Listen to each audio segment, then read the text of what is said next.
an attempted show of force by a minority now in charge of Yemen. Houthi supporters crammed into a stadium in their stronghold city of Sada to hear their leader speak.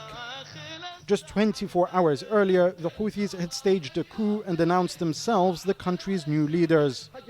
In his first appearance since his power grab, Abdul Malik al-Houthi attempted to justify the coup, telling his followers as they applauded him that this was in fact a revolution. This move comes to address the vacuum through which other forces meant to undermine the efforts of our people. Some political forces and collaborators within and outside Yemen failed to understand that the Yemeni people are adamant they will achieve their legitimate, lawful, just demands to establish a dignified way of life. The Houthis are a minority Shia sect whose only allies so far have been former President Ali Abdullah Saleh and his party.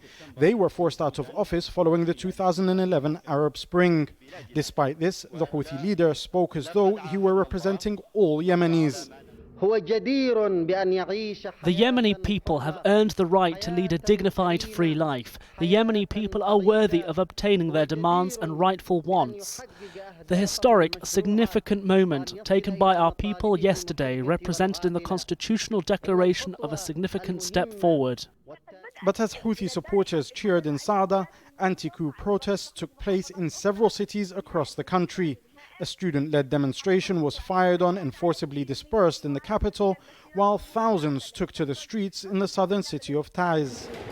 The UN special envoy, who had failed to get all sides to agree on a deal prior to the coup, said that he was disappointed in the Houthis' decision to go it alone. The US condemned the power grab too, and the Gulf Cooperation Council said the Houthi coup is considered a grave escalation that cannot be accepted in any event, as well as a violation of the principles of coexistence and a threat to the country's sovereignty and security. And as calls for protests continue, the governor of Aden, together with officials in Taiz, Hadramaut and Ib, announced that they would not be obeying any orders coming from Sana'a. It appears they've now agreed on the formation of an alternative governing body. The Houthis have now played their hand, but the question is, whose turn is it next? Will the United Nations implement its threat of imposing sanctions, or will Yemen's political parties be able to come up with a proposed solution?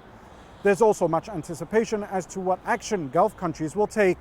Meanwhile, thousands of Yemenis have already decided that they will continue to take to the streets, they say, until they topple this new government. Jamal Shayyal, Al Jazeera, Aden.